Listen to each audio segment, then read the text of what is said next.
একসাথে যদি গণভোট এবং জাতীয় নির্বাচন হয় তাহলে অনেকগুলো সমস্যা।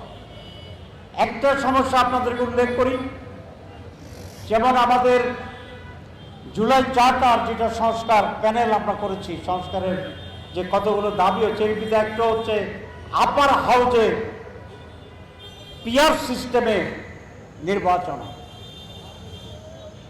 জনগণের পিআর, পার্লামেন্ট মেম্বারদের পিআর না।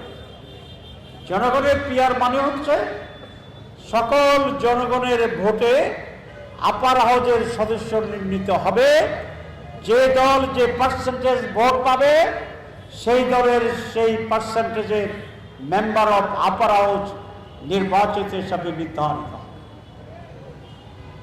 এখন এটা যদি নির্বাচনের আগে না হয় তাহলে নির্বাচনের আপার হাউজের যে একটা ব্যালট থাকবে, লোকদের নাম থাকবে, সেটা করা সম্ভব নয়।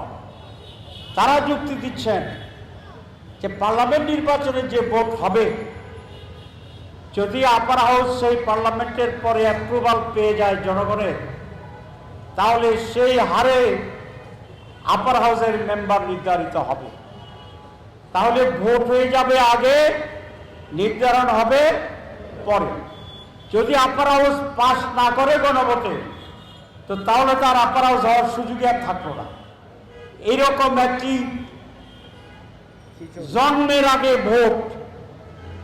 ভোটটা হবে কি, যে পুরুষ না ছেলে না মেয়ে এখনো হয় নাই, সায়েন্টিফিক ওয়েতে যেভাবে নির্ণয় করা যায় সেটাও এখনো সময় আসে নাই। এই সময় যদি আপনি ভোট করেন যেটা ছেলে হবে না মেয়ে হবে, এই ভোটটা সঠিক হবে?